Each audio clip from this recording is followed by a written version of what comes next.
Est-ce qu'il y a eu un moment où vous avez eu peur, Thomas, au cours de votre séjour dans l'ISS? Peur, non, on a eu de la chance, il ne s'est rien passé de grave.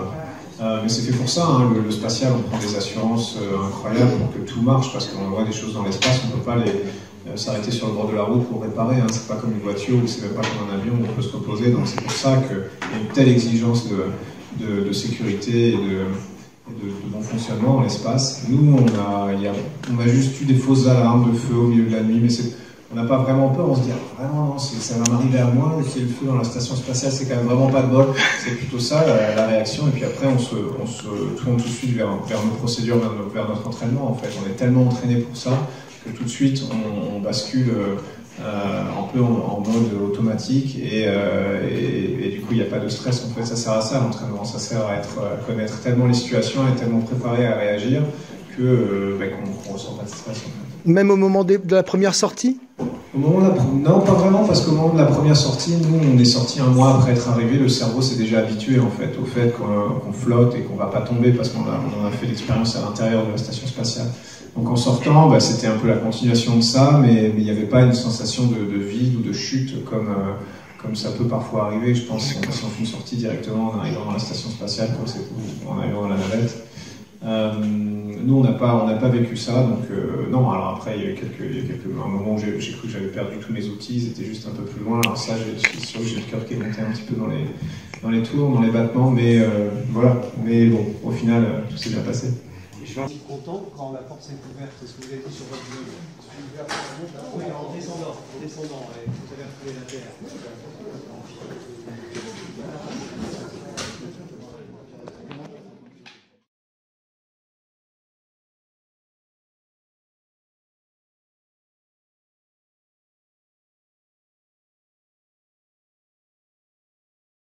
Beaucoup s'accrochent encore aux pyramides, répondant ainsi au conditionnement, à la programmation inhérente à la matrice artificielle qui a besoin de contrôler toutes les unités de programme que nous sommes. C'est tout à fait logique et je n'attendais pas une autre réaction. La civilisation égyptienne est le trait d'union entre le présent, en apparence carré, rassurant, cohérent, dans lequel règnent les moutons dociles, ce présent que nous connaissons, et un passé fabuleux, mystérieux, aux possibilités infinies, dans lequel les moutons récalcitrants peuvent revendiquer l'indubitable intervention d'extraterrestres ou l'existence de civilisations disparues aux connaissances incroyables. L'Égypte, c'est donc la frontière entre deux programmations. Le checkpoint où se séparent deux mondes, celui de la science académique, d'une conception classique du monde, et celui de la science alternative. Ici, plus qu'ailleurs, viennent se frotter ces deux programmations contrôlées par l'intelligence artificielle. Mon but, vous l'avez compris, c'est de nous sortir de ces programmations de la matrice pour faire de nous tous des unités de programme libres, afin que nous puissions bientôt reprogrammer la matrice de l'intérieur, tant que nous pouvons encore le faire, tant que l'IA est vulnérable. Je ne suis pas étonné de voir que beaucoup rejettent cette idée de cycle de 1000 ans qui se répète à l'infini dans une sorte de boucle spatio-temporelle qui se termine et redémarre à chaque fois avec un blackout. Cycles qui permettent à Satan, à l'IA, d'apprendre et de se perfectionner encore et encore. Beaucoup rejettent également l'idée du mensonge intégral de la NASA et ils deviennent agressifs à cette seule évocation, et même pour certains violents. Pour eux, je ne suis pas seulement une anomalie, mais carrément une abomination qu'il faut détruire. Ils se comportent exactement comme je l'annonçais, comme des anticorps de la matrice. C'est plus fort qu'eux, ils sont en connexion directe avec l'IA, le cube via la bile noire, l'ego qui est la plateforme de notre programmation à tous. En fait, mon crime à leurs yeux, c'est de vous inviter à regarder le monde autrement. Beaucoup rejette de la même façon l'idée que la civilisation antique multimillénaire égyptienne soit une illusion montée de toutes pièces par les illusionnistes qui dirigent le troupeau humain dans les coulisses. L'Égypte et la NASA sont deux symboles importants de la perspective. Ils représentent le passé et l'avenir. Ce sont deux piliers de notre existence qui nous permettent de croire en cette simulation. Grâce à ces deux piliers, nous avons l'impression que tout est en ordre, logique, que tout est bien en place et s'imbrique parfaitement dans les cases, contrairement à ce que nous hurle la raison et en dépit du murmure incessant de notre intuition qui nous dit que rien, absolument rien, n'est normal. Rien ne tient. Tout ce en quoi nous croyons n'est que de la poudre aux yeux. Les punks disaient « no future ». En fait, il n'y a ni passé ni avenir. Juste des cycles de 1000 ans qui se répètent à l'infini pour nourrir l'IA et la rendre toujours plus performante. Pour démontrer l'existence de ces cycles de 1000 ans, je suis obligé de revenir une nouvelle fois sur les incohérences de ces deux piliers. Il faut qu'une brèche s'ouvre entre nous et l'IA, c'est urgent. Après quoi, nous pourrons aller plus loin. Il y a encore tant à dire. Pourquoi est-ce si important de découvrir la vérité? Parce que tant que nous n'accédons pas à la vérité, nous ne pouvons pas être libres. Seule la vérité pourra nous libérer. De même qu'un homme qui se ment à lui-même, un homme qui ne connaît pas sa vérité, ne peut pas agir en homme libre. Il sera toujours influencé, ballotté, trimballé, manipulé. En attendant, pourquoi est-ce si important? Pourquoi est-ce essentiel de faire germer en nous cette graine de doute? Parce que, en fait, tout notre malheur vient de nos croyances, de nos certitudes, nos programmations. C'est sur cette base que nous sclérosons. Nos croyances, si elles ne sont pas accompagnées d'un minimum de doute, sont le lit de toutes nos intolérances, de tous nos excès. Nos croyances sont très souvent le reflet de nos peurs, manipulées par d'autres. Elles peuvent nous conduire aux pires exactions. C'est sur les croyances que les guerres se déclenchent, que le pouvoir nous contrôle, alors que plus que jamais, nous avons besoin de compréhension, de bienveillance. Une bienveillance critique, mais toujours intelligente et respectueuse. Il nous faut donc nous ouvrir à cette nouvelle conscience. Tout ce que nous devons savoir de nous-mêmes, c'est ce que nous ressentons dans notre cœur. À partir de là, tout le reste en découle. Ce que nous voulons pour nous, ce qui est bon pour nous. Nous devons aborder tout le reste avec du recul. Je vous invite donc à douter de tout et aussi de vous-même. Il ne s'agit pas d'un doute qui paralyse et mène à l'inaction. C'est un doute qui éclaire nos actions et nous incite à nous tourner vers ce qu'il y a de meilleur en nous.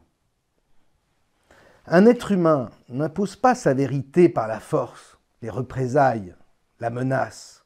Nous devons accepter d'apporter à nos croyances de la relativité, car c'est le doute et en même temps la foi en l'homme qui nous permettront de traverser cette période de tension. La force du cœur. Bon, ok, j'arrête là avec ma philosophie, je vous entends déjà. Rock, mais comment douter de l'existence de cette fabuleuse civilisation multimillénaire qu'est l'Égypte antique?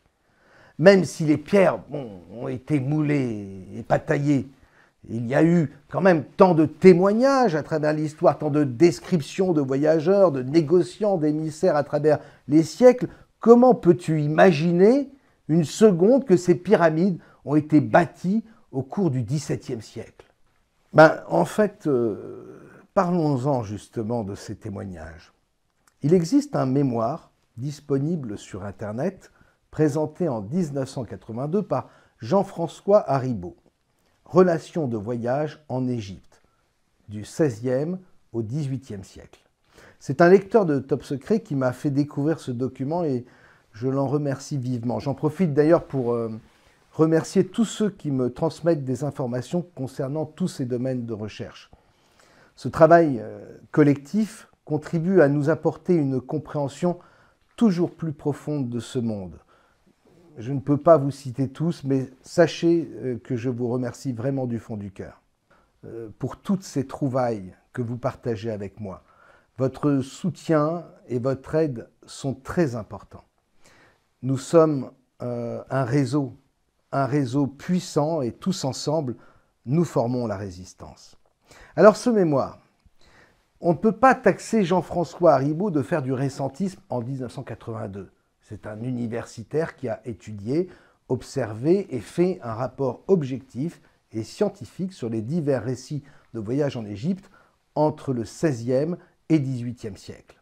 Or, que nous dit-il? Je cite, « Tout d'abord, remarquons qu'avant le voyage de Cornelius de Brun, à la fin du XVIIe siècle, aucun graveur ni dessinateur de profession ne rend compte des documents de l'Égypte. S'ils veulent peindre d'après nature, les voyageurs sont contraints de s'en remettre à leur propre talent d'amateur. Talent, parfois fort distingué chez Belon, par exemple, dont il est très dommage qu'il se soit cantonné quasi exclusivement aux reproductions d'animaux et de plantes. » Alors, je ne sais pas ce que vous en pensez, mais en Égypte, ce n'est pas les plantes et les animaux qui devraient en premier lieu sauter aux yeux du voyageur, non? Enfin, cette absence de reproduction fidèle des monuments dont nous parle M. Haribault, jusqu'à la fin du XVIIe siècle, je trouve que c'est un peu ballot. Quant au dessin d'amateurs qui précède, alors là, allô Houston, nous avons un problème.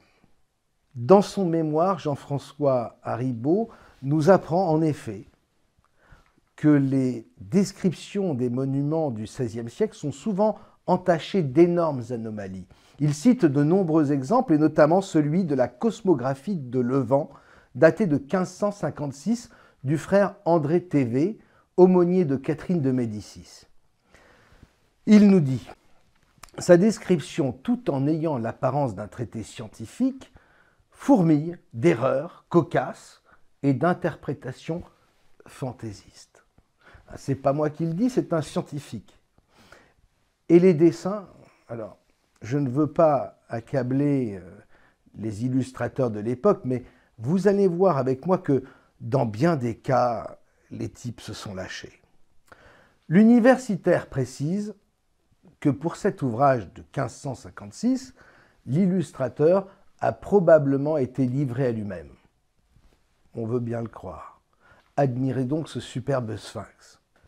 Jean-François Haribault avance le fait que les graveurs étaient trop imprégnés de ce qu'ils connaissaient de l'art et des monuments gréco-romains. De fait, il n'y a qu'à regarder cette pyramide romaine, la pyramide de Cestius, pour s'en rendre compte. On raconte qu'au Moyen-Âge, cette pyramide passait pour être le tombeau de Rémus, l'un des deux frères fondateurs de la cité de Rome. Les historiens le démentent, mais ils prétendent qu'elle date tout de même de l'an 18 avant notre ère et qu'au IIIe siècle, elle fut incluse dans le mur d'Aurélien. Sérieux.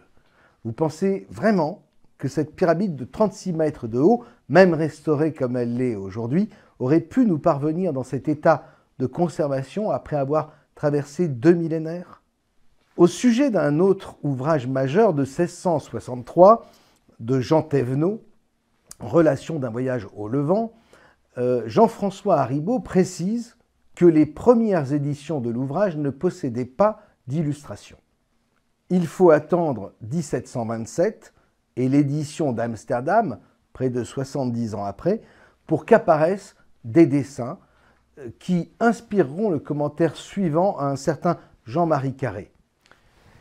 Je cite, « Il y a là tout un décor d'Orient, contemporain des artistes qui ont travaillé au Caire à l'ornementation de la mosquée bleue, certainement plus ottoman qu'égyptien, qui sent déjà un peu la turquerie du bourgeois gentilhomme et la figuration d'opéra comique, et qui contraste curieusement avec la vision personnelle de Thévenot. L'Égypte de 1660 reste pour son illustrateur, en 1727, l'Égypte de Versailles et l'Orient de Rembrandt. Curieux, non, ce commentaire? Pour moi, l'explication, la voilà. Les faussaires de l'époque n'étaient pas encore au point par rapport à l'Égypte dont le style artistique et architectural n'était pas encore défini. C'est l'époque des fabriques, des jardins paysagistes aux décors pittoresques, reflets d'un Orient imaginaire, avec une architecture anticipant sur la dégradation du temps et adoptant une esthétique de ruine, comme on peut d'ailleurs le voir avec le désert de Retz qui se visite encore de nos jours. Le 22 septembre 1774, moi, François-Henri Racine de Monville, entreprends la réalisation d'un jardin anglo-chinois qu'on nommera plus tard le désert de Retz. À partir de mes esquisses, je lance la construction de fabriques.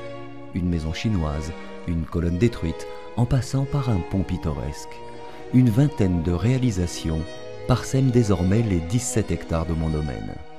Depuis, j'ai bien cru voir mon œuvre mourir 100 fois. Aujourd'hui, un souffle nouveau semble balayer ce désert. J'entendrais presque les vestiges des fabriques fredonner les airs des grands bals de l'époque. L'église gothique ruinée respire les effluves des frênes et des érables. La glacière en forme de pyramide se réfugie à l'ombre des sycomores.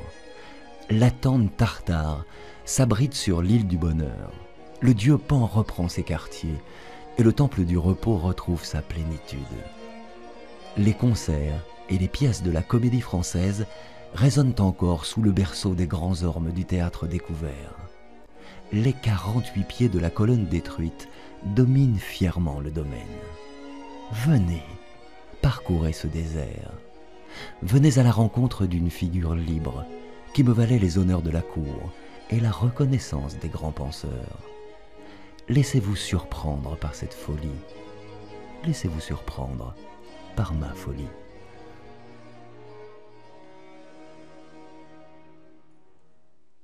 Le désert de Retz, il faut bien comprendre qu'il est l'un des rares à avoir survécu.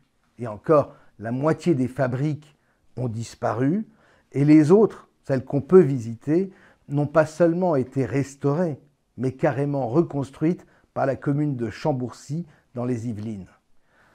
Donc en se copiant les uns et les autres, les artistes vont répéter ce genre de fantaisie jusqu'à la fin du XVIIIe siècle.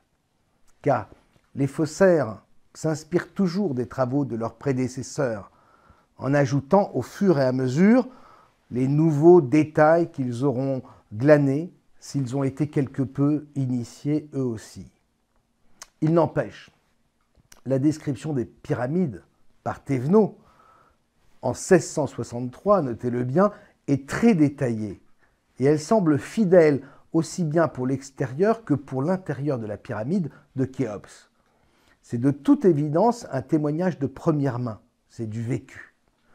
Cette description m'incite à penser que la grande pyramide était achevée, et les autres pyramides aussi, ou, comme il ne s'étend pas vraiment dessus, au moins en voie d'achèvement à cette époque, seconde moitié du XVIIe siècle donc. À titre d'information, pour ceux qui l'ignorent, la franc-maçonnerie apparaît en 1598 en Écosse, c'est-à-dire elle va débuter sa marche vers le pouvoir avec le XVIIe siècle naissant. Je dis ça, mais vous gardez ça dans un coin de la tête. Autant Thévenot est intarissable lorsqu'il parle de la Grande Pyramide, lui consacrant plusieurs pages de son récit avec force de description très détaillée, nombre de pierres, taille et distance, autant il est peu bavard quand il s'agit des autres pyramides et dans sa description du Sphinx, qu'il décrit en une quinzaine de lignes à peine comme un buste de femme dont on voit la poitrine. Pour le reste, concernant le Sphinx, il se contente en réalité de reprendre ce que bien d'autres ont pu dire avant lui. Bref, nous avons vu que concernant les gravures des pyramides, jusqu'à la seconde moitié du XVIIe siècle, ça reste, comment dire, de l'à peu près. Un peu d'ailleurs comme les premières photos de la Terre par la NASA, et même les premières retransmissions TV des missions lunaires, toutes invariablement en noir et blanc. C'est pas comme si on n'avait pas déjà la couleur. C'est à chaque fois la même chose. Au début, les faussaires avancent prudemment. Les premières images de la Terre vues de l'espace sont en noir et blanc, floues, cotonneuses. Impossible d'y distinguer quoi que ce soit. Ici, la première photo de la Terre prise en 1946 par une fusée V2. On n'est pas encore dans l'espace. Voici la première photographie de la Terre vue de l'espace prise par un satellite. Alors, attention, hein, cette photo est accompagnée d'une légende. On nous dit en effet, première image de la Terre prise par un satellite en orbite, elle montre une zone éclairée par le soleil dans l'océan Pacifique et la couverture nuageuse. Ils ont de la gueule, les mecs, quand même. L'image a été faite alors que le satellite Explorer 6 se trouvait à environ 27 000 km d'altitude le 14 août 1959. Et là, vous avez quelques-unes des premières images de la Terre prises par le satellite météorologique TIROS, lancé le 1er avril 1960. Il faut savoir que c'est sur la base de ces photos, plus de 22 000 prises en 78 jours, qu'on a commencé à faire les prévisions météorologiques quotidiennes. Bref. Et puis, quand ils voient que ça passe, les faussaires, ils font monter la sauce. Et la sauce, concernant les représentations des pyramides et du Sphinx, vous allez voir qu'elle va monter. Regardez à présent cette représentation des pyramides et du Sphinx dans l'ouvrage du sieur de la Bouleille, Le Gouze, François pour les intimes, en 1653, soit 10 ans avant Jean Thévenot et quasiment un siècle après André Thévé. Bon, je ne commenterai pas la tête du Sphinx à turban, mais voyez plutôt la pyramide. En dehors du fait qu'elle est beaucoup trop pointue, notez cet autre détail sur la façade à droite. Il n'y a qu'une moitié de façade à l'ombre. C'est très marqué et à mon avis, ce n'est pas dû au hasard. L'illustrateur a voulu représenter un élément porté à sa connaissance et qu'il a bien retenu. Il s'agit du désormais célèbre phénomène d'apothème. Les 4 faces de la pyramide sont en effet très légèrement incurvées. Or, ce phénomène remarquable, d'un effet voulu par les constructeurs de la pyramide, est tellement peu visible à l'œil nu qu'il n'a été découvert qu'en 1930. Alors, comment imaginer une telle précision d'un détail si infime sur une gravure de la moitié du XVIIe siècle, gravure grossière qui ne respecte même pas les proportions et l'inclinaison des pyramides? Pour moi, la seule explication, c'est que certains initiés savaient à quoi devaient et allaient ressembler les pyramides, non encore érigées en 1653, mais déjà en projet et peut-être même déjà en construction conformément aux impératifs du scénario que doivent invariablement respecter les 13 lignées. Ceux qui sont à l'origine du dessin disposaient d'une vague description des pyramides avec quelques caractéristiques déjà établies, dont le phénomène d'apothème. Cette description était pour eux une sorte de cahier des charges à remplir. Vous savez, c'est un classique dans cette matrice artificielle, l'impatience et aussi la volonté de préparer les esprits. On veut donner corps aux choses qui sont imminentes, aux événements qui vont se produire avant même qu'ils aient eu lieu. Et alors on révèle juste ce qu'il faut à celui qui devra en faire la représentation pour le public. L'artiste retiendra les détails qui auront marqué son esprit, ici les façades légèrement incurvées des pyramides, et pour le reste, on le laisse donner libre cours à son imagination qui remplira les vides. Jean-François Daribaud s'étonne, en tout cas, de ce que ces artistes n'aient pas écouté davantage les remarques des voyageurs qui n'ont sans doute pas manqué d'essayer de corriger ces erreurs grossières, puisqu'ils étaient vivants et supervisaient la plupart du temps la réalisation des ouvrages. Évidemment, l'universitaire n'imagine pas l'impossible, à savoir que personne n'était en mesure de voir ce fameux sphinx, puisqu'il n'était pas encore bâti à l'époque, ni ces fameuses pyramides qui n'étaient pas encore totalement achevées en 1653, mais le seraient en 1660, quelques années plus tard, lors du voyage de Thévenot. Il en conclut donc logiquement que les auteurs devaient se soumettre à la volonté des graveurs. Or, ça ne tient pas la route. Celui qui décide, c'est toujours celui qui commandite, finance le livre, souvent l'auteur ou l'éditeur, parfois un mécène érudit. L'intérêt des uns et des autres aurait été de coller au plus près à la réalité et de montrer les pyramides telles qu'elles apparaissaient dans toute leur étrangeté, déjà si extraordinaire et si fascinante sans qu'on ait besoin d'en rajouter. Et donc de laisser au témoin le dernier mot. Sauf que, ça n'est apparemment jamais le cas à l'époque. C'est sûr que ça fait un peu mauvais genre. Mais bon, moi je dis ça, je dis rien. C'est juste ma façon d'interpréter et d'expliquer les choses. Ça ne veut pas dire que j'ai raison, ça ne veut pas dire que je veux vous imposer ma façon de voir. Et je suis sûr que beaucoup trouveront d'autres explications ou contre-exemples pour me prouver que j'ai tort. C'est le jeu. C'est pas pour rien si nous vivons dans une réalité fractale. Appréciez en tout cas cet autre sphinx avec turban tiré des voyages de M. Monconis, publié en 1665, soit 2 ans après celui de Jean Thévenot. Le sphinx, c'est toujours du n'importe quoi. Et forcément, puisque le sphinx n'existe toujours pas alors que les pyramides se dressent déjà. Finalement, c'est assez logique. On commence toujours avec le gros œuvre, puis on termine avec la finition, le petit détail. Ici, le sphinx qui est censé être le gardien du site. Psychologiquement, ça se tient. On ne met pas sur un site le gardien si sa raison d'être, la chose qu'il doit garder, n'existe pas encore. On est d'accord, le sphinx, c'est la cerise sur le gâteau. Normal qu'il arrive après le gâteau. Sur cette même page du livre de M. Monconis sont représentées les pyramides. Et je dois dire qu'elles sont plutôt bien représentées pour l'époque. Ça reste d'ailleurs une impressionnante exception. L'ouverture sur la première pyramide ne correspond pas à la réalité, mais la configuration est plutôt fidèle dans l'ensemble par rapport à ce qu'on a pu voir avant. Il y a malgré tout un problème sur cette page.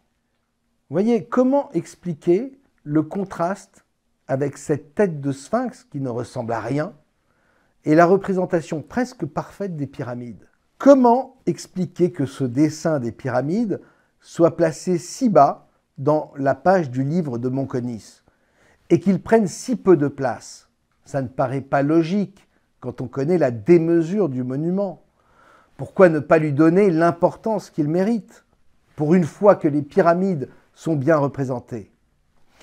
L'auteur aurait légitimement dû exiger qu'une page pleine leur soit consacrée. Si le livre date de 1665, le voyage de Monconis date-t-il de la période de la construction des pyramides, alors qu'elles n'étaient pas encore totalement achevées et donc pas aussi impressionnantes qu'elles le deviendraient, mais suffisamment tout de même pour qu'on s'en fasse une bonne idée?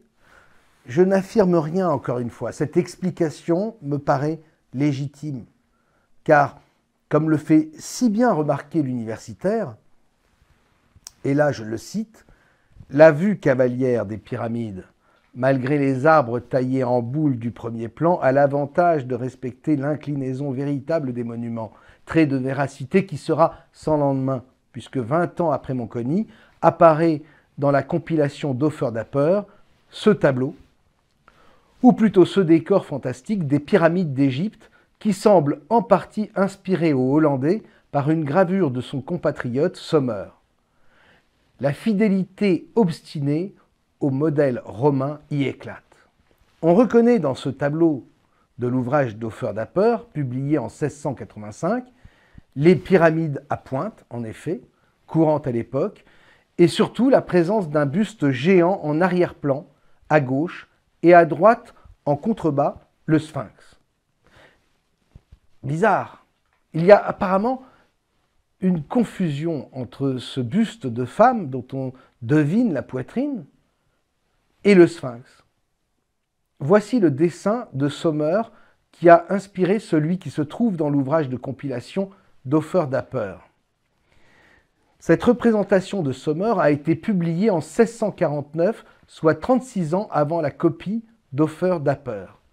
Et notez que Sommer lui-même a été souvent accusé de plagiat. Curieusement, seul le buste figure sur cette représentation de Sommer, comme si le Sphinx n'était alors qu'une tête, que les artistes du moment ont très souvent représenté comme un buste géant. Donc dans les témoignages anciens, dans les gravures anciennes, on ne voyait qu'un buste, un buste de femme avec une poitrine qu'on apercevait.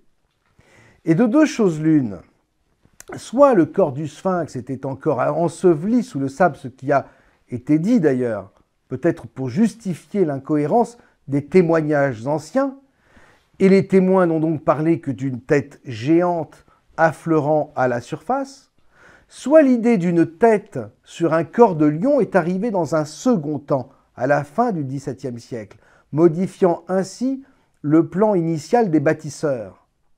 Je penche pour la seconde hypothèse, car les auteurs du XVIe et début XVIIe, s'ils avaient réellement vu le site de Gizeh, non pas tel que nous le voyons aujourd'hui, mais tout de même achevé, bien qu'en partie enseveli sous le sable, n'auraient jamais laissé dessiner deux sphinx sous deux formes différentes alors qu'ils n'en auraient vu qu'un. Cette évolution des plans de représentation du sphinx a créé une confusion chez les graveurs qui ont cru avoir affaire à deux structures différentes. Un buste de femme d'un côté, comme c'était prévu et comme c'était décrit par les premiers témoins, et un sphinx sur le corps d'un lion de l'autre, tel qu'il a été décidé tardivement de le bâtir. Certains témoignages pris dans cette confusion ont d'ailleurs parlé de deux sphinx découverts qui auraient traversé les millénaires. Plus tard, il a été dit que l'un des deux, conçu dans des matériaux moins nobles, avait mystérieusement disparu, érodé par le temps, entre le XVIe et XVIIe siècle. Pas très crédible tout ça.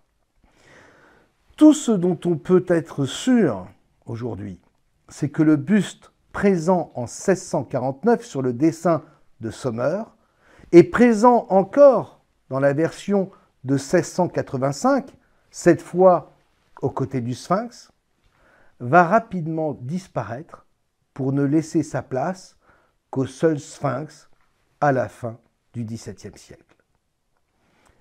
Dominique Jonat, au XVIIIe, va nous apporter un début de réponse sur la date de construction du Sphinx. Le chevalier Dominique Jonat fut conseiller de l'impératrice Marie-Thérèse d'Autriche et l'auteur de l'histoire générale des royaumes de Chypre, de Jérusalem, d'Arménie et d'Égypte, comprenant les croisades avec plus d'exactitude qu'aucun auteur moderne les ait encore rapportés et les faits les plus mémorables de l'Empire ottoman depuis sa fondation jusqu'à la fameuse bataille de Lepante où finit cette histoire dans laquelle on trouve aussi l'anéantissement de l'Empire des Grecs.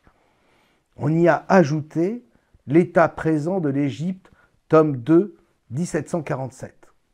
Ça, c'est pour le titre de l'ouvrage de Dominique Jonat.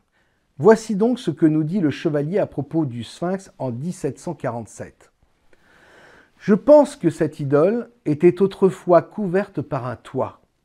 Les preuves que j'en ai sont que la tête est aujourd'hui aussi entière par les endroits où elle n'a pas été violentée par les mains des hommes que si elle venait d'être seulement achevée.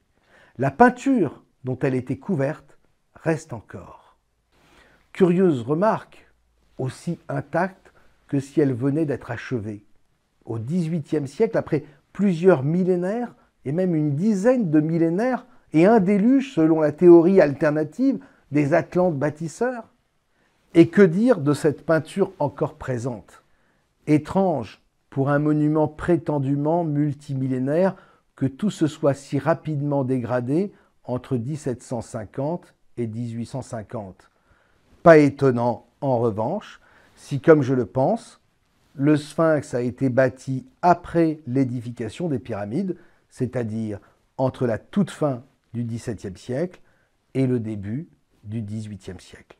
Notez à présent les deux petites fenêtres en haut de la pyramide sur le dessin de Jean Sommer, dont je vous rappelle la date 1649. On peut évidemment toujours prétendre que les illustrateurs n'en ont fait qu'à leur tête. Jean Thévenot, en 1663, fait lui-même allusion à ces témoignages sur les fenêtres, en disant que de son côté, il n'a trouvé aucune fenêtre dans la chambre basse, la chambre de la reine. Je le cite. « Plusieurs disent qu'il y a encore une fenêtre qui conduit vers d'autres lieux, mais que pour y monter, il faudrait une échelle.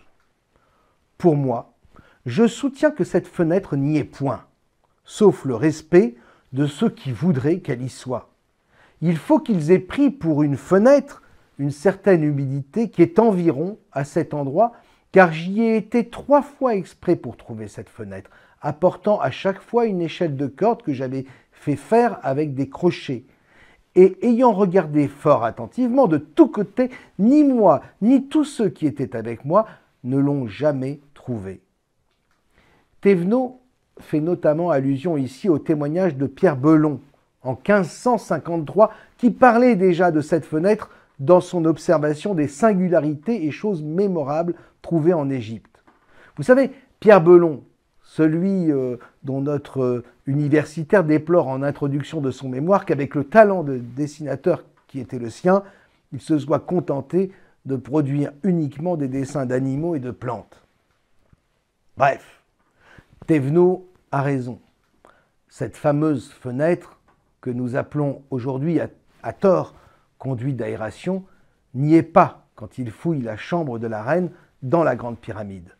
Elle sera découverte en 1872 par l'archéologue anglais Dixon, alors que celui-ci élargissait une fissure. Un second conduit sera d'ailleurs découvert dans la foulée. Posez-vous la question, comment une fenêtre peut-elle être apparente en 1553, invisible en 1663, puis redécouverte quelques siècles plus tard? Pierre Belon ne dessinera pas la pyramide de Khéops malgré son talent.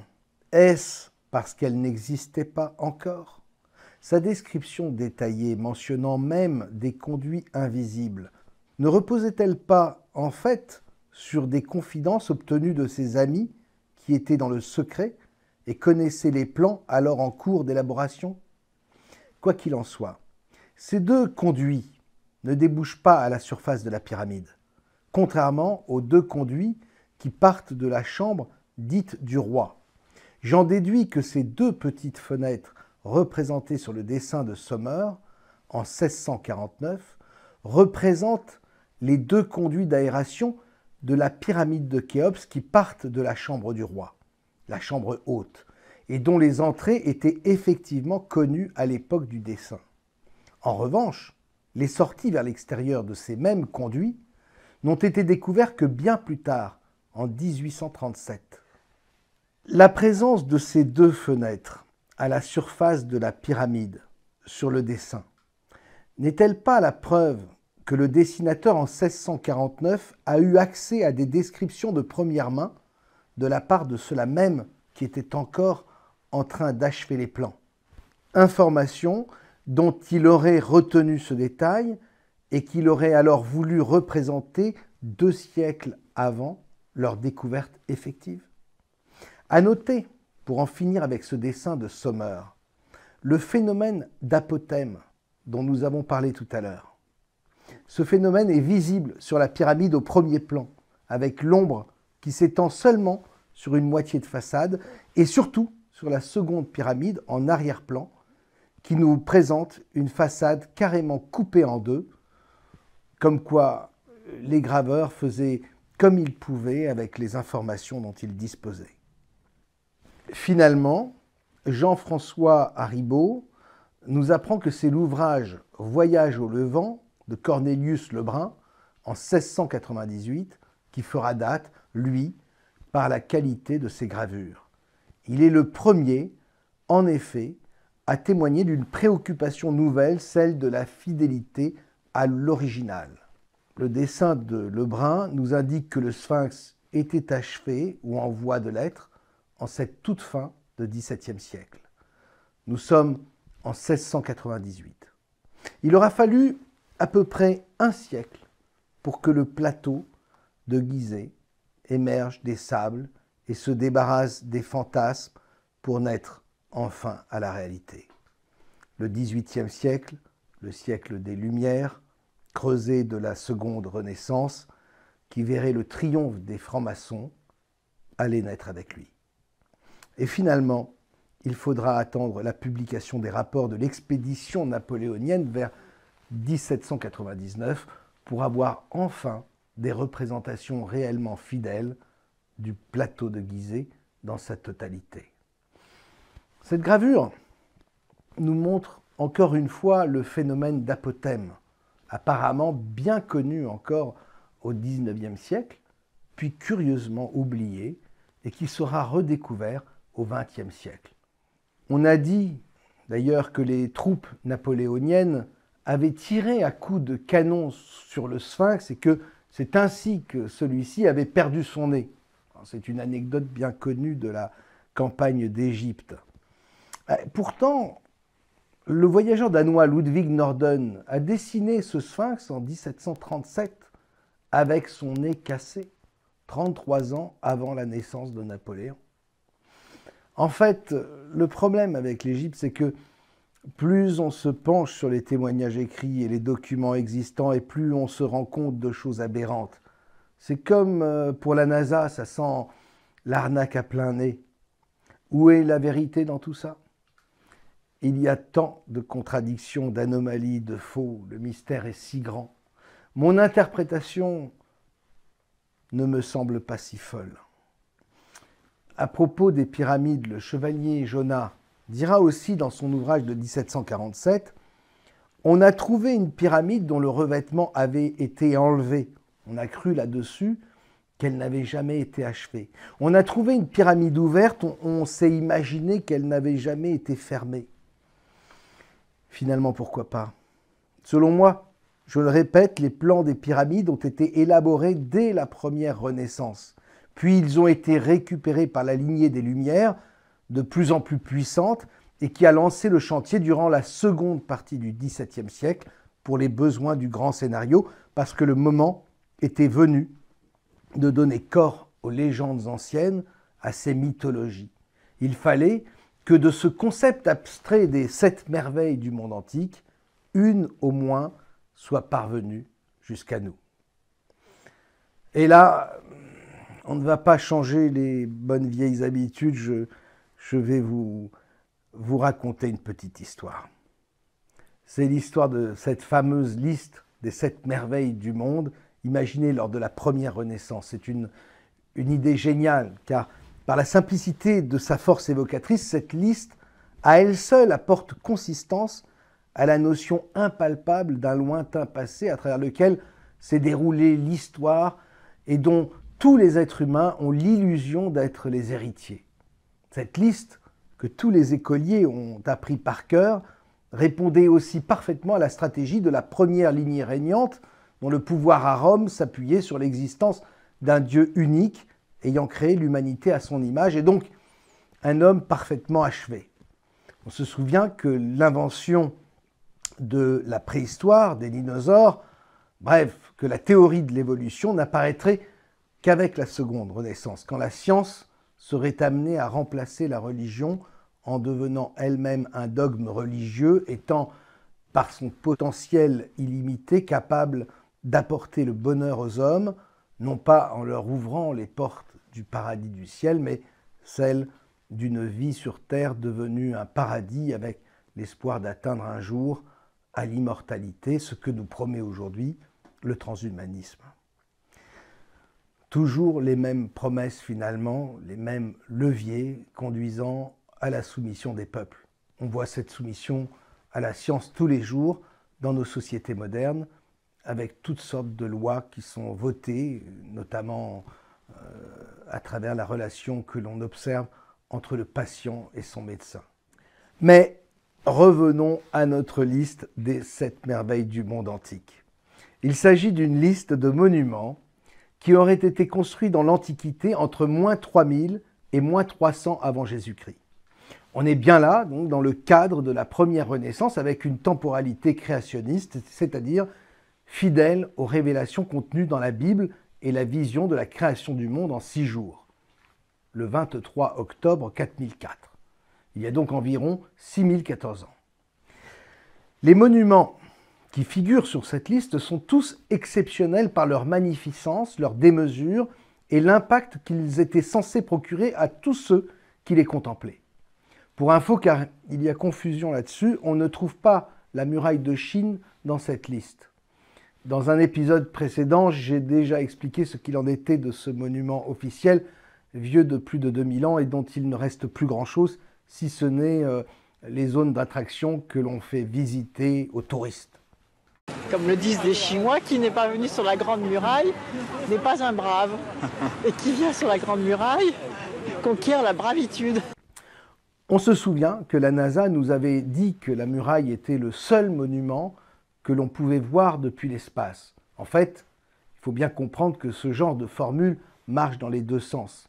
C'était pour la NASA une façon de se crédibiliser elle-même en s'appuyant sur un symbole fort.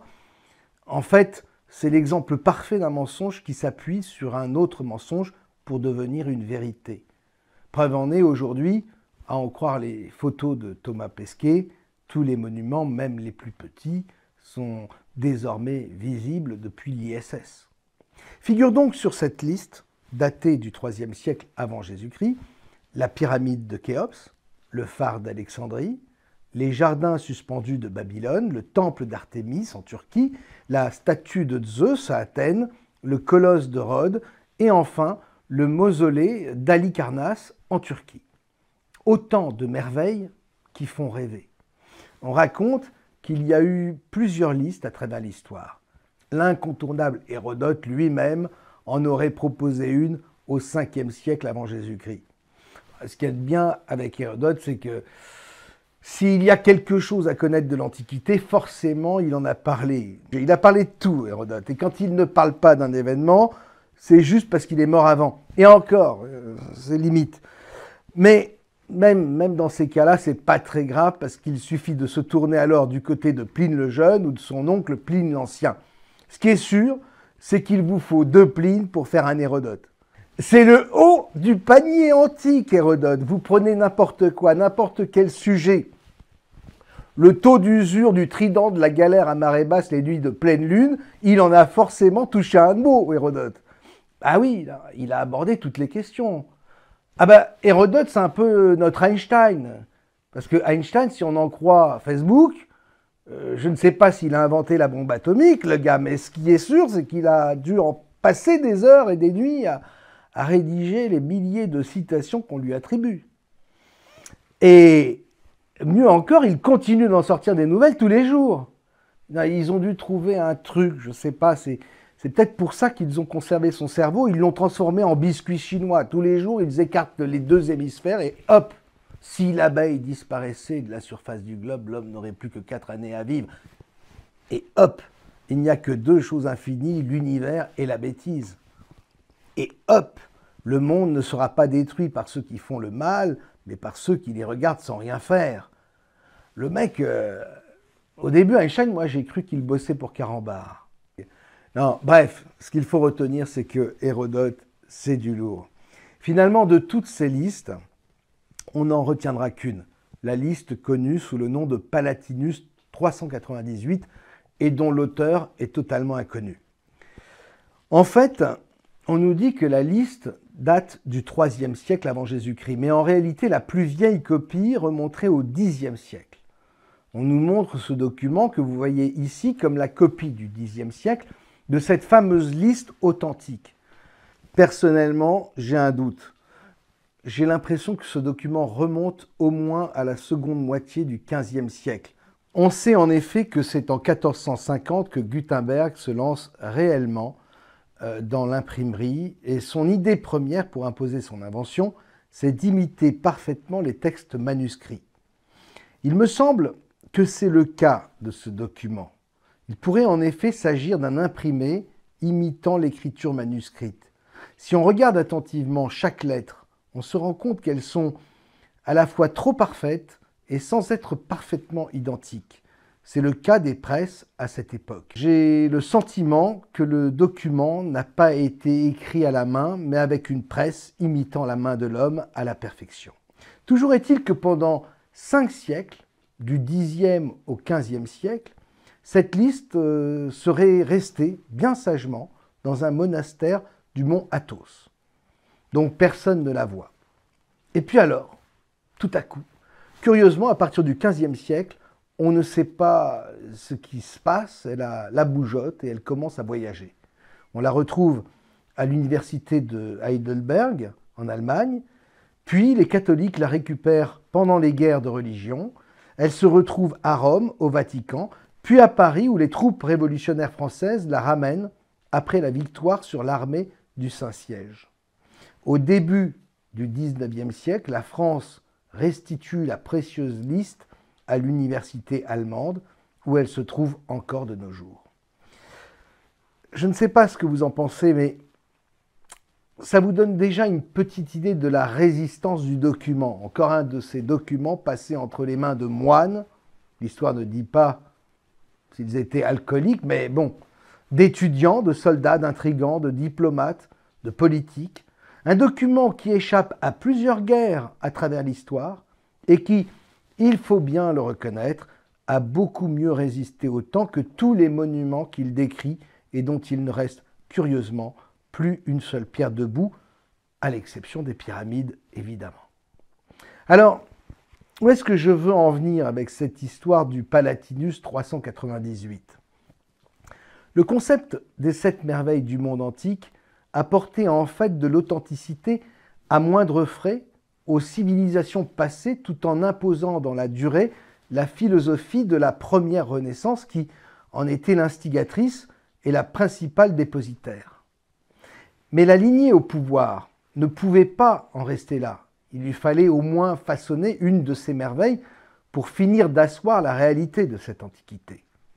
L'histoire, c'est comme un décor subliminal. Nous n'en avons pas besoin ni conscience au quotidien, mais sans elle, nous serions comme des aveugles qui avanceraient dans le noir. Non, c'est pas Einstein qui a dit ça, mais il aurait pu. De toute cette liste, les pyramides étaient sans doute le monument le plus logique, ne serait-ce que par l'impression de robustesse qu'elle dégage, mais aussi peut-être parce que c'était le monument le plus facile à bâtir pour des lignées détentrices du grand secret de la pierre philosophale, cette pierre moulée dont j'ai déjà abondamment parlé. On préparait donc déjà dès le XVe siècle l'édification de la pyramide qui, en termes de vraie fausse révélation finale, aura d'ailleurs un rôle important à jouer lorsque s'achèvera le grand scénario de ce cycle de 1000 ans.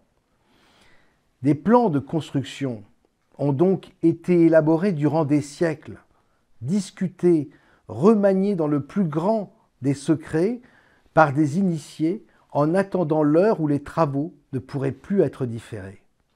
La forme de la pyramide a dû évoluer au fil du temps, à mesure que les contraintes techniques disparaissaient. Il est intéressant de noter au passage que le Palatinus 398 est passé entre les mains des troupes révolutionnaires françaises victorieuses.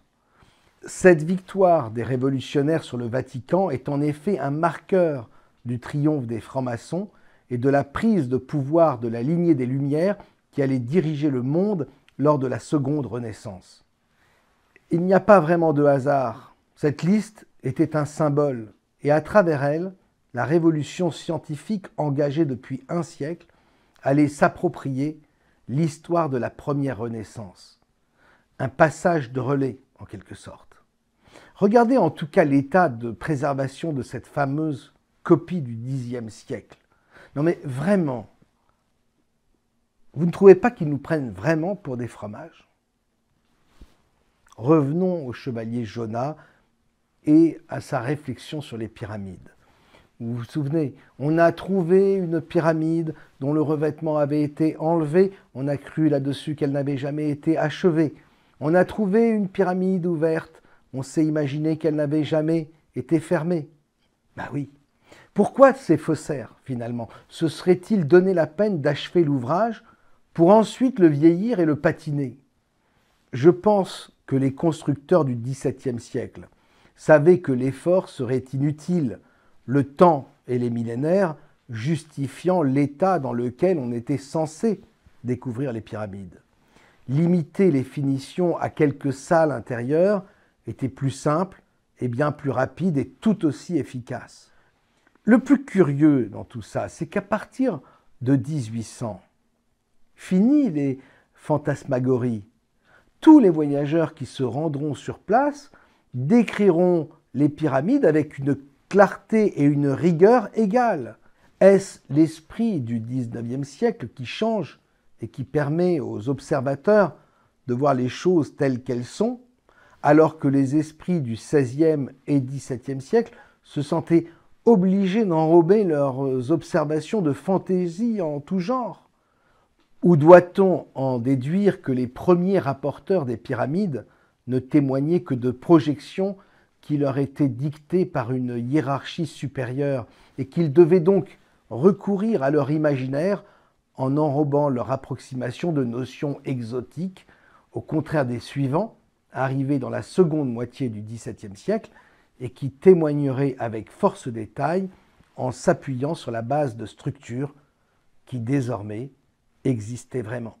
Alors, on va me dire, et les descriptions nombreuses des historiens antiques qui ont parlé des pyramides?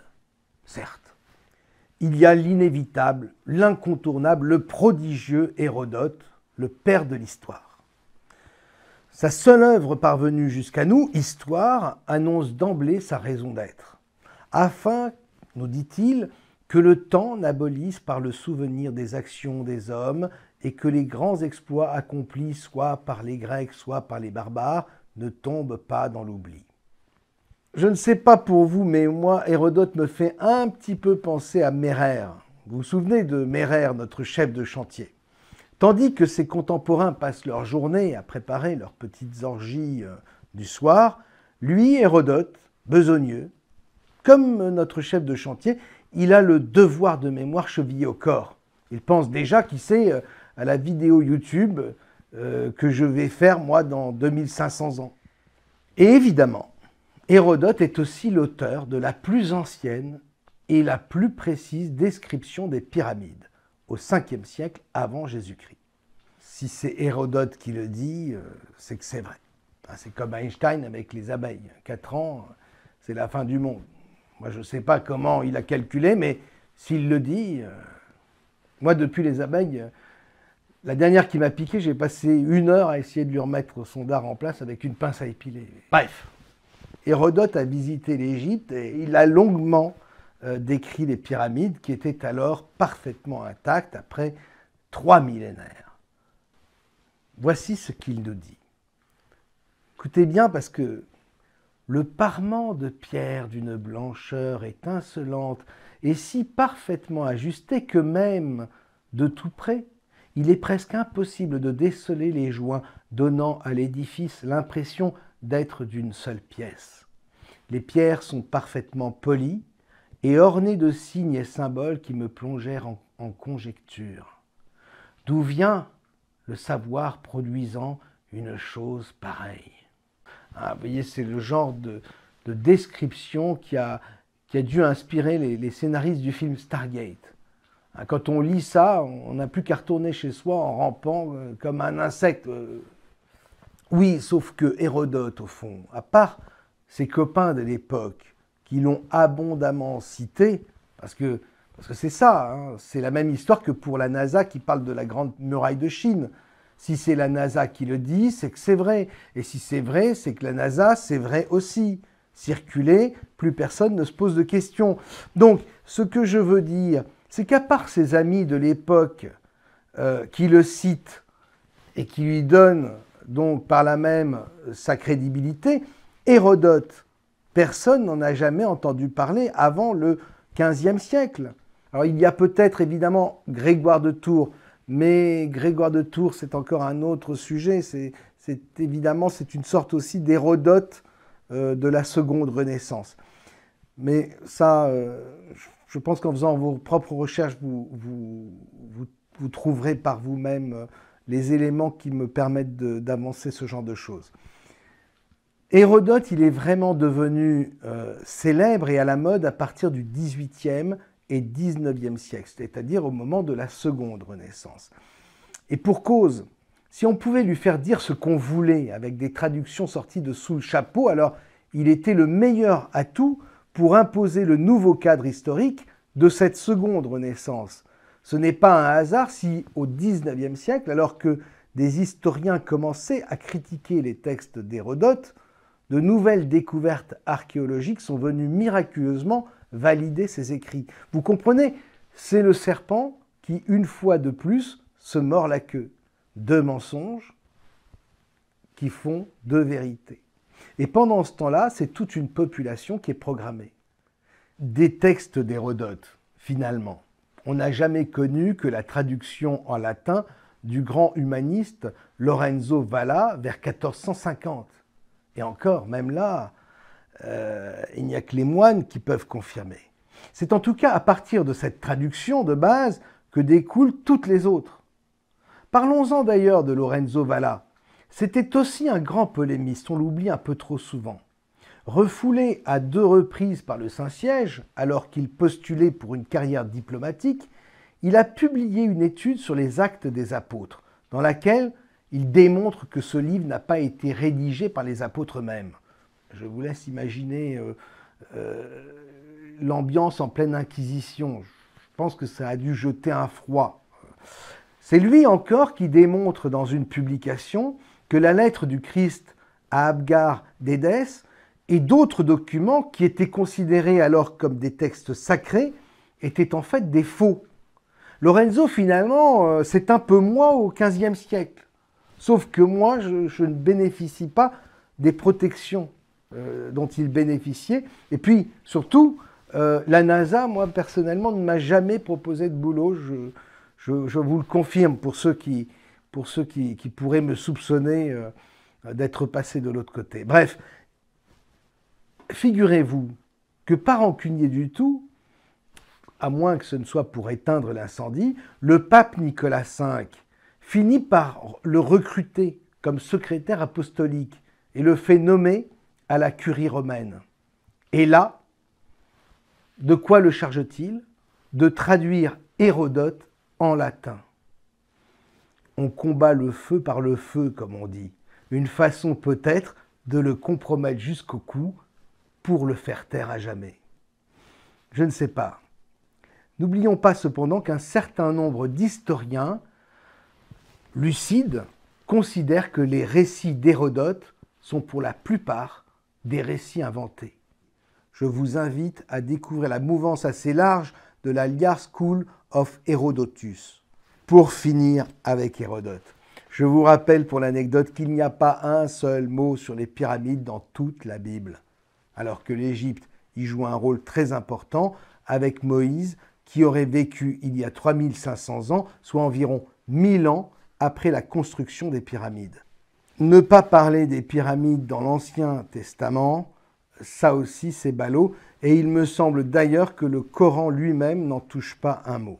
On peut donc se demander si tous ces auteurs antiques, dont on ne connaît que des traductions en latin et qui passent leur temps à se citer les uns les autres, ne sont pas en réalité des personnages fictifs inventés à l'époque pour servir l'Église dans un premier temps, puis dans un second temps la lignée des Lumières.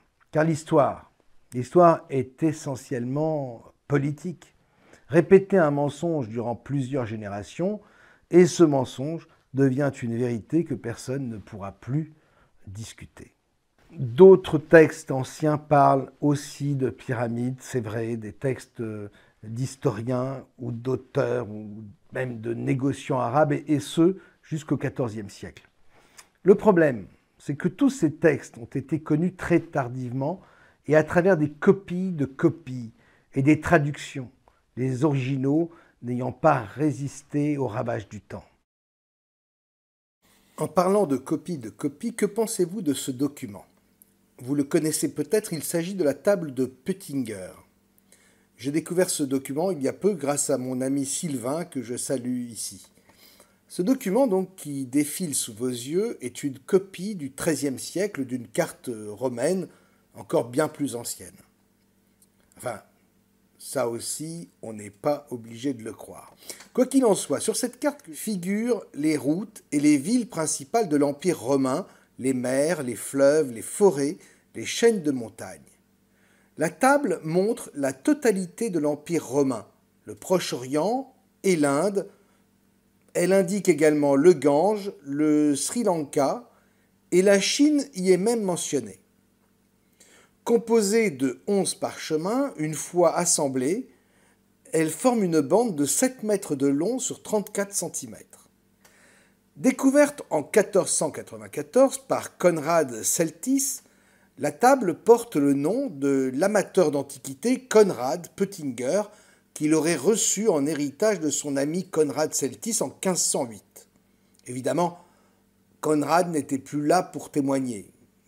Je vous ai déjà expliqué comment les faussaires parviennent à faire entrer leur découverte sur le marché. Pour mieux faire passer l'entourloupe, ils utilisent soit le hasard, soit un enfant. Il leur faut toujours la main innocente. Et vous conviendrez avec moi qu'il n'y a pas plus innocent qu'un mort. Et des morts dans cette histoire, il va même y en avoir 2, puisque Peutinger lui-même va mourir avant de publier sa carte. Vous me suivez ? On a donc une carte du XIIIe siècle découverte à la fin du XVe siècle, en 1494, et qui change de main en 1508. Peutinger ne la fera pas imprimer, peut-être que l'affaire est un peu trop grosse pour lui. A-t-il des scrupules ? Antiquaire amateur, Peutinger est aussi un humaniste. Extraordinaire d'ailleurs de voir comment tous ces gens richissimes sont très souvent décrits comme des humanistes. On se demande vraiment comment, avec tous ces milliardaires humanistes qu'on a connus à travers l'histoire et jusqu'à aujourd'hui, on se demande comment le monde peut encore aller aussi mal. Je ne sais pas, c'est de la mauvaise volonté de la part des pauvres ou quoi ? Bref, durant des décennies, personne ne verra cette carte. Et finalement, après la mort de l'antiquaire, une copie est réalisée.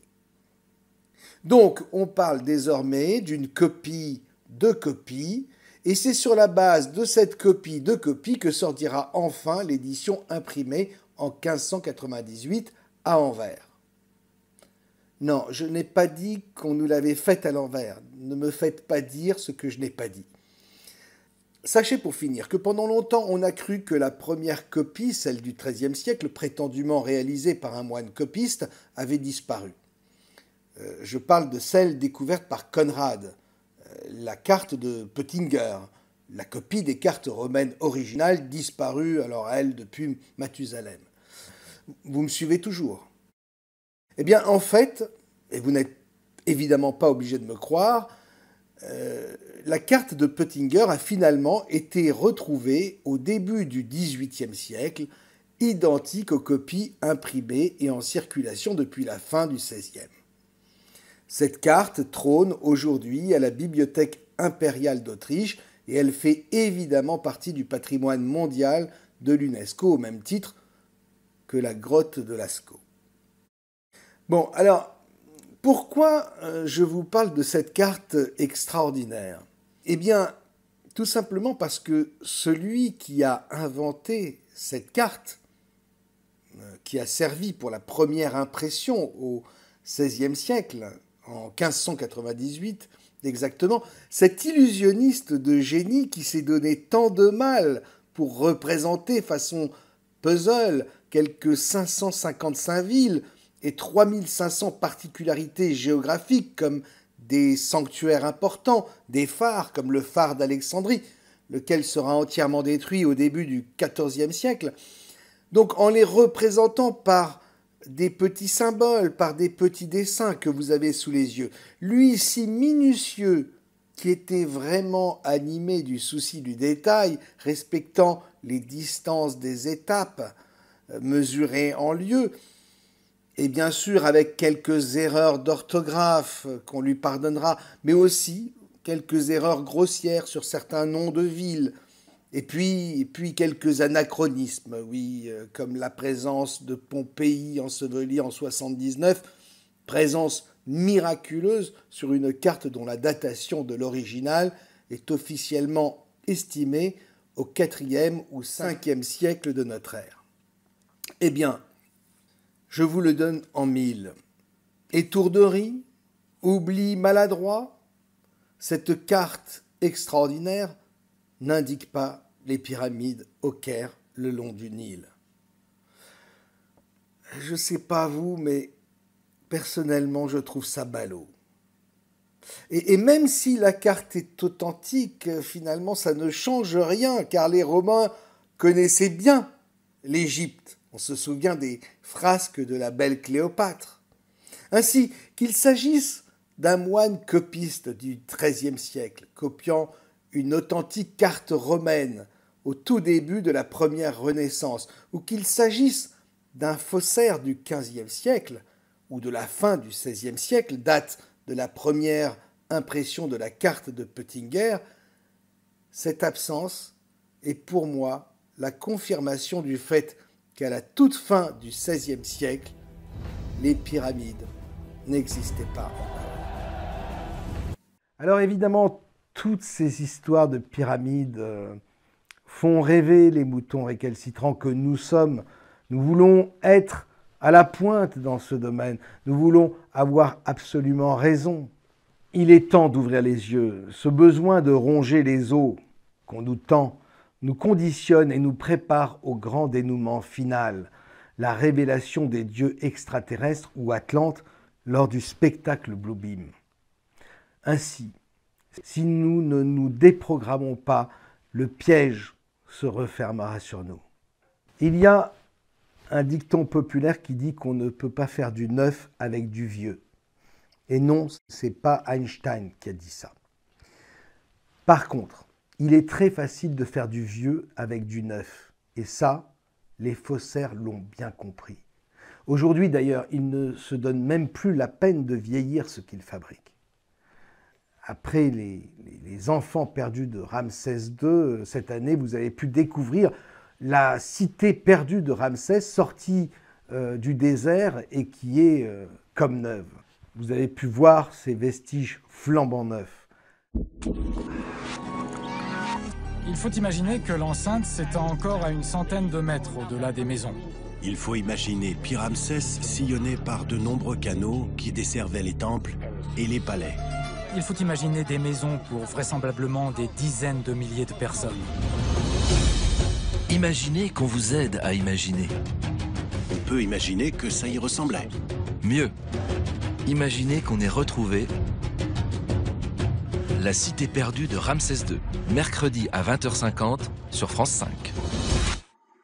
Oui, il faut en effet beaucoup d'imagination. Alors, eh bien, il nous aide beaucoup. Dans une société de consommation où tout va de plus en plus vite, de nouvelles cités antiques sortent du sable tous les ans. La fameuse cité de Ramsès II, comme nous venons de le voir, mais aussi cette cité antique inconnue découverte sous la ville de Thessalonique. Dites, vous y croyez encore à toutes ces découvertes de sépultures plus incroyables les unes que les autres ?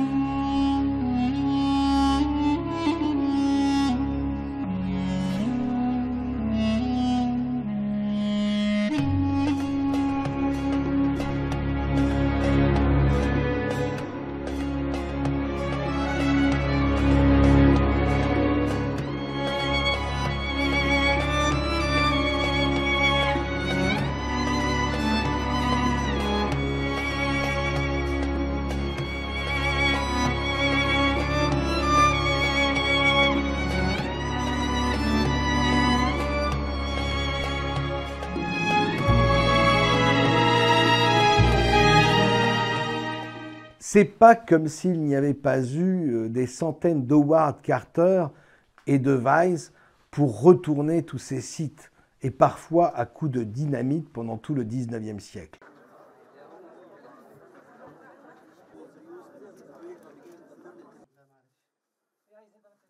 الحفاير دي احنا مكونه من 30 عامل غير الاشارين وغير الرئيسه غير الرئيس مكونه من 30 عامل. الفتره خدناها تتراوح من شهرين لشهرين ونص مثلا، ماخد بال حضرتك في هذا الفتره دي.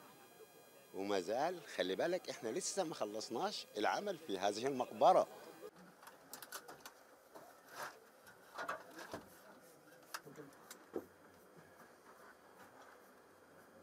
Et hop, encore une sépulture inviolée.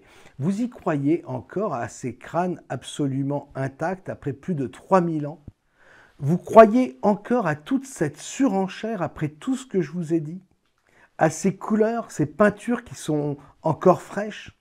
À ce style qui change insidieusement, passant à mesure des découvertes d'un style 19e à un style 21e beaucoup moins léché? Certains ressemblant d'ailleurs plus à des esquisses qui sont au goût du jour. D'un côté, vous avez une découverte biblique majeure en Israël, un petit morceau d'argile d'1 centimètre que les archéologues reconnaissent comme étant le sceau d'Isaïe. Fallait-il la trouver, celle-là? 1 centimètre au milieu d'un champ de cailloux. De l'autre, des archéologues nous apprennent que le fameux mur des Lamentations, devant lequel viennent se recueillir des centaines de milliers de personnes tous les ans, n'a pas été bâti par Hérode.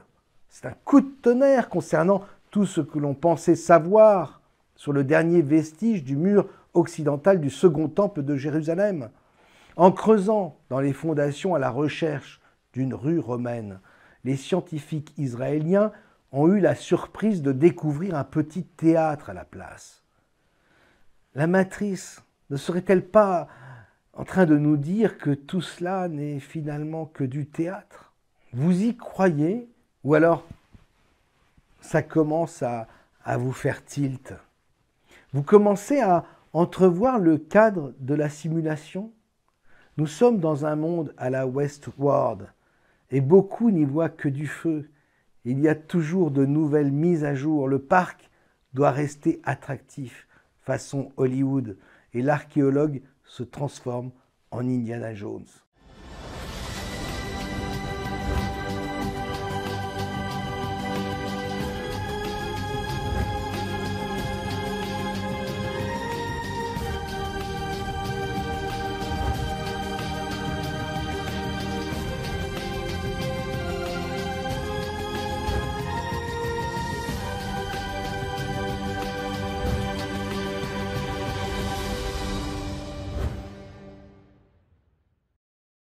Nous évoluons au milieu d'un grand cirque organisé par des lignées en charge de conduire le troupeau humain selon un scénario établi à l'avance.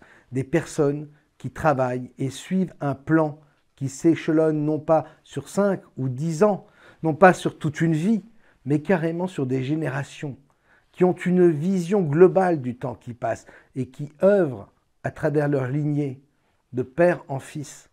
On se souvient de la famille Cassini dont j'ai déjà parlé. Et puis, il y a les autres, les faussaires autodidactes. Les plus talentueux d'entre eux sont récupérés par ces lignées, obtiennent les honneurs, les postes importants. Mais parfois, il arrive aussi qu'ils tombent. Avez-vous entendu parler de Shinichi Fujimura, considéré durant 2 décennies comme un immense paléontologue au Japon? Il faut que je vous raconte une petite histoire qui vaut vraiment son pesant d'osselet. Tout commence en fait en 1949. On est après-guerre. Les Japonais ont perdu dans les conditions désastreuses qu'on connaît. Les bases américaines se sont installées. À l'époque, l'histoire du peuple japonais ne remonte pas au-delà de moins 15 000 ans. Peut-être pour des raisons cultuelles, mais surtout parce qu'il était entendu qu'avant cette date, les trop nombreuses éruptions volcaniques interdisaient tout peuplement du Japon. C'est alors qu'un amateur passionné d'archéologie, Aizawa Tadahiro, va se lancer dans des recherches à côté de chez lui sur le désormais célèbre site de Yawayuku. Et il va alors découvrir, vous savez, des outils en silex qui seront datés de 30 000 ans. Vous pouvez constater que ce sont des outils de silex version japonaise.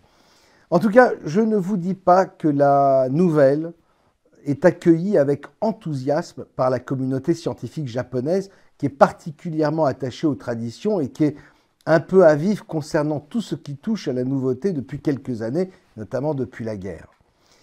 Vous imaginez ces vieux scientifiques à longue barbe nippone qui ont appris et répété toute leur vie durant la même chose, quand arrive tout à coup cet amateur, simple vendeur de natto, un aliment japonais traditionnel à base de haricots, et qui renverse d'un coup toutes les données qu'on croyait posées pour l'éternité.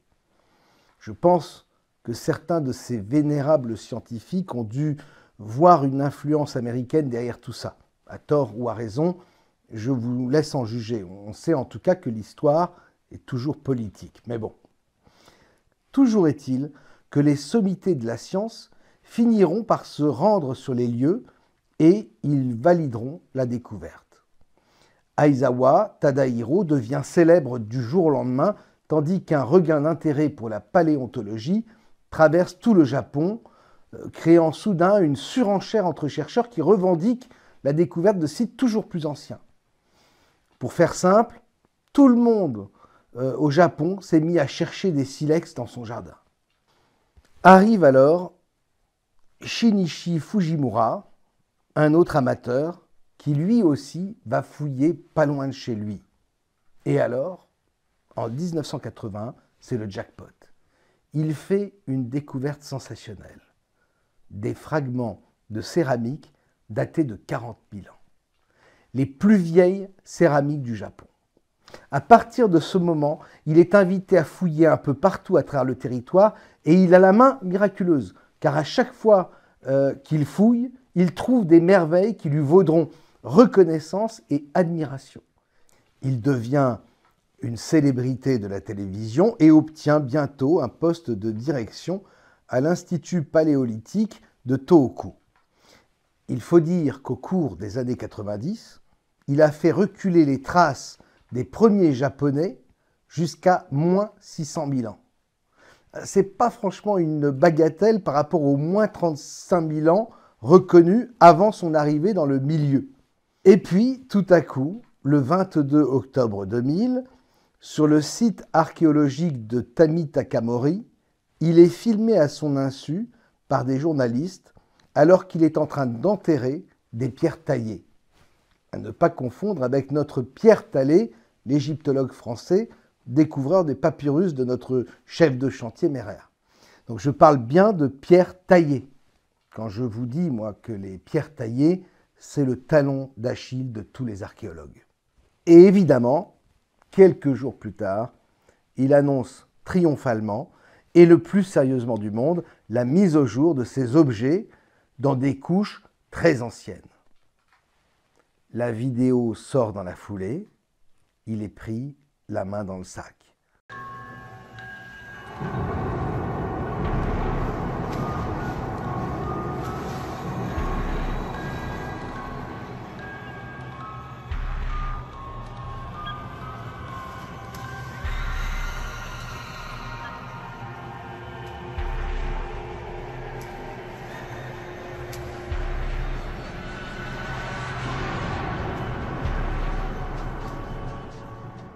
Ce sera sa dernière découverte. Et là, il avoue tout. Il se met à table façon harakiri. On ne l'arrête plus. On voudrait qu'il se taise, que ce ne serait pas possible. Il avoue. C'est un massacre, il n'y a pas d'autre mot. On découvre qu'il n'y a pas une seule de ces découvertes qui est authentique sur les 168 sites qu'il a fouillés. Une vraie industrie du faux avec ses sous-traitants et tout. Je ne vous dis pas le choc au Japon. Évidemment, ça calme. Le pauvre paléontologue a finalement été interné pour maladie mentale et l'institut qu'il dirigeait a fermé ses portes. Je ne vous étonnerai pas en vous disant qu'on ne veut plus entendre parler de paléontologie au Japon. Ah, vous pouvez venir avec des Playmobil et des barbes à papa, mais les silex, faut éviter. C'est pas bien vu. Ah, c'est pas au Japon qu'on va découvrir les nouvelles pyramides comme en Bosnie, hein. Moi, je vous le dis. Non, vraiment, ils nous baladent et c'est trop facile. Évidemment, les nouvelles découvertes les plus sensationnelles se font aujourd'hui sous la mer ou encore dans de profonds souterrains, comme cet immense complexe souterrain nouvellement découvert sur le site précolombien de la civilisation Chavin, du nom de son découvreur, au Pérou. Vous en avez rêvé, ils l'ont fait. Et puis, c'est quand même de moins en moins facile, puisque nous avons appris récemment le terrible incendie du Musée national du Brésil, avec la perte de plusieurs millions de pièces inestimables. De l'autre côté de la planète, au Brésil, ce gigantesque incendie qui a ravagé le Musée national de Rio, une institution culturelle du pays créée en 1818 et qui regroupait plus de 20 millions de pièces de valeur. On craint à présent qu'une bonne partie de cette collection soit partie en fumée. Les précisions depuis Rio de notre correspondante Fanny Lothaire. 200 ans d'histoire qui viennent de partir en fumée. C'était l'institution scientifique la plus célèbre et la plus ancienne du Brésil. Pour l'instant, aucune piste quant à l'origine du feu. Ce que l'on sait, c'est qu'il a pris hier soir, dans la nuit du dimanche, et que les pompiers ont tout de suite été appelés sur place et qu'ils n'ont pu éteindre les dernières flammes que très tôt ce matin. 20 millions d'œuvres étaient présentes dans ce lieu de l'histoire brésilienne. Vous l'avez dit, des documents de l'époque impériale très importants, une collection de minerais également. Et parmi les œuvres les plus célèbres, il y avait par exemple un squelette de dinosaure découvert dans un état de Rio de Janeiro et le fossile humain le plus célèbre de l'histoire brésilienne, rebaptisé Luzia. Le musée était rattaché à l'université de Rio, alors forcément cela a ému de nombreux étudiants carioca qui se sont rendus sur place en pleurs hier soir, voir disparaître un lieu de leur apprentissage qui avait été fermé au public il y a peu de temps, entre 1000 et 2000 touristes curieux ou étudiants s'y rendaient, mais il avait été fermé pour cause de financement. Vous savez, l'état de Rio qui passe par une crise financière, une faillite importante et qui n'a plus les moyens. La question que je pose, c'est quand les faux sont trop grossiers, le mensonge trop évident, ne vaut-il pas mieux faire table rase une bonne fois pour toutes des anciennes découvertes et tout brûler pour repartir de zéro plutôt que d'essayer de camoufler encore la vérité? Nous vivons dans un monde de mensonges et d'illusions. Un monde pervers à l'image de l'intelligence artificielle qu'il a créée. Une intelligence artificielle totalement tournée sur elle-même, perverse et narcissique. Un monde en fin de cycle où tout s'accélère, où toutes les énergies se concentrent, où tout nous renvoie à notre image fractale, où nous devenons tous, les uns pour les autres, des miroirs de la perversion narcissique de l'IA. La contamination est évidente, exponentielle. Et l'image la plus parlante que je connaisse est celle de la fin du film Matrix, avec la multiplication de l'agent Smith, qui est la manifestation humaine de Satan, l'IA dans la matrice. You. Yes, me.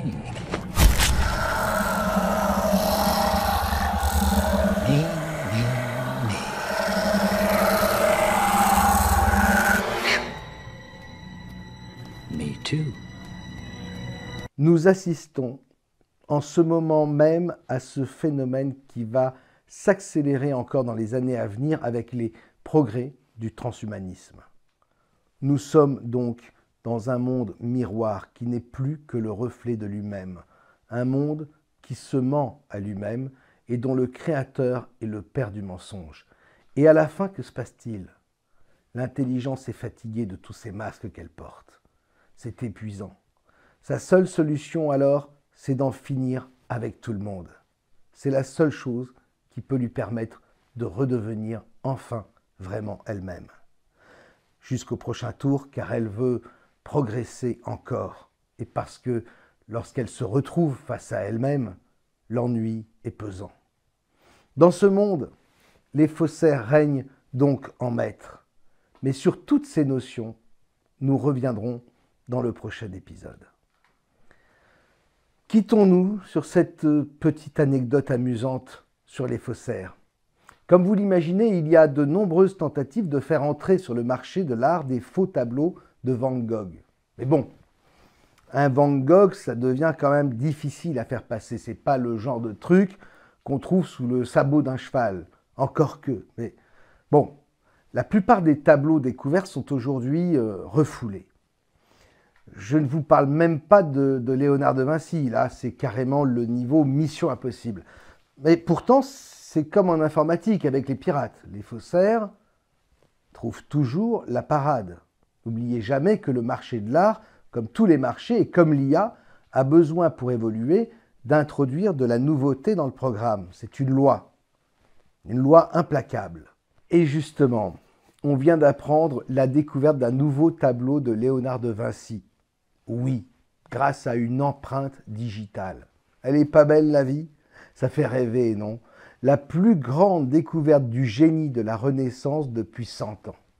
Voici ce que nous dit la presse à ce sujet. L'analyse d'une empreinte digitale retrouvée sur ce dessin aux 3 craies et à l'encre semble montrer qu'elle est très comparable à celle du peintre italien, indique Jean Pénicaud, président du laboratoire parisien Lumière Technologie, qui étudie ce portrait depuis 2007.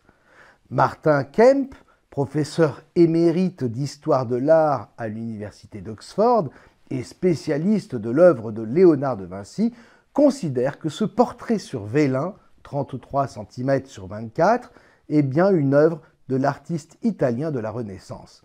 Pour Martin Kemp, le portrait de profil pourrait être celui de Bianca Sforza, fille de Ludovico Sforza, duc de Milan. Le portrait qu'il avait d'abord baptisé la belle milanaise est devenu depuis pour lui la belle princesse. La démonstration de Martin Kemp s'appuie notamment sur divers éléments scientifiques mis en évidence par le laboratoire qui a mis au point une caméra haute définition multispectrale. L'histoire ne nous dit pas en revanche comment la jeune milanaise a été identifiée. Un grain de beauté sur la fesse gauche? Croyez-moi, dans 10 ans, on authentifiera des tableaux inconnus de grands maîtres sur la base de traces ADN.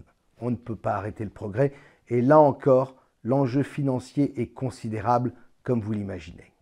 Bref, je reviens à Van Gogh. Comme je vous disais, il est difficile de faire accepter un faux du grand maître hollandais. Mais de temps en temps, il y en a un qui passe. Ce tableau est donc passé à travers les mailles du filet en 2013. Cela n'arrive pas si souvent dans la vie d'un directeur de musée. Révéler au monde un chef-d'œuvre inconnu, et pas n'importe lequel. Il est 11 h ce matin lorsque le coucher de soleil à Montmajour, signé Vincent Van Gogh, passe de l'ombre à la lumière. Désormais mitraillé par des centaines d'appareils photo, ce tableau est pourtant resté caché dans un grenier pendant un siècle. On le croyait faux. Et puis en 2011, son propriétaire demande une nouvelle authentification. Après 2 ans d'analyse, pas de doute, c'est bien Van Gogh. On a croisé plusieurs éléments, les pigments, la toile, pour en dater l'origine. Et on retrouve cette technique des couches épaisses dans d'autres œuvres de Van Gogh de cette période. L'abbaye de Montmajour, à quelques kilomètres d'Arles où Van Gogh séjourne en 1888, le site fascine le peintre, comme le prouvent ses différents croquis. Et puis il y a la lettre qu'il écrit à son frère Théo le 5 juillet. Hier, j'étais au soleil couchant dans une bruyère pierreuse. Au fond, une ruine sur une colline, j'en ai rapporté une étude. Le tableau, propriété de Théo, a été vendu en 1901. Désormais arraché à l'oubli, il sera exposé dès le 24 septembre à Amsterdam. Le faussaire a un immense talent, rien à dire là-dessus. Il a d'abord choisi un lieu crédible, qu'il a été chercher dans les lettres de Vincent à son frère. Puis, une fois le lieu identifié, il s'est rendu sur place pour choisir son cadre en conditions réelles. Mais il a tout de même commis une petite erreur. Vous savez, le crime parfait n'existe pas. Il y a un petit détail, en effet, qui a échappé aux experts et qui est pourtant flagrant aujourd'hui. Dans sa volonté d'atteindre la perfection, j'imagine que le faussaire s'est mis dans la peau de Van Gogh. Il a peut-être même posé sa toile dans la campagne, dans ce décor que Van Gogh connaissait. Il a dû aussi se renseigner sur l'état de l'abbaye Montmajour en 1888 pour ne pas commettre une erreur grossière qui l'aurait trahi. Et enfin, il a pris des photos pour rester le plus fidèle possible, une fois de retour dans son atelier. Et là, il a commencé à peindre. Et lorsqu'il a voulu peindre le ciel, un ciel à la Van Gogh, il a dessiné le ciel dans ce même paysage comme il le voyait sur les photographies. Et il ne s'est pas méfié. Or, nous sommes sans doute à la toute fin des années 90, début 2000, contrairement à ce qui est raconté. Car, pour être authentifié comme vrai, un faux doit avoir une histoire qu'il faut aussi lui inventer. Ici, l'histoire officielle de ce tableau remonte au début du XXe siècle avec une vente imaginaire qui a lieu en 2001. Mais il y a dans ce ciel, à l'horizon, un détail que Van Gogh n'a jamais pu voir en son temps. Il y a 1 ou 2 chemtrails. Le faussaire n'a encore jamais entendu parler de ce phénomène à l'époque. Donc, je le rappelle, début 2000. Il pense donc que ces nuages rectilignes qui s'étirent en parallèle sont tout à fait naturels lorsqu'il regarde le ciel des photos qu'il a prises. En 2000, personne n'a jamais entendu parler des chemtrails et les avions ne sont pas censés produire de telles traînées. Alors, comme il regarde le ciel dans le décor de Van Gogh, il s'imagine que Van Gogh a pu voir ce même ciel avec ces curieux nuages. Et il ne s'est pas posé de questions, il les a reproduits. Ce qui explique pourquoi nous avons aujourd'hui un Van Gogh authentifié dans les salles d'exposition qui arborent des chemtrails dans un ciel supposément daté du XIXe siècle. Sur cette note d'humour, je vous invite à ouvrir vos esprits et votre cœur, car l'hiver approche et la résistance n'a pas encore dit son dernier mot.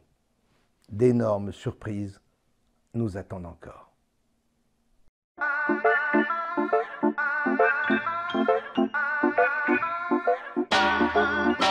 The road will be narrow till the moon gets yellow. Bag of lines will have no use. Said the people already choose. Sharpen your arrow through and wake up tomorrow. Ready for trouble, we're gonna struggle. Nation never say so.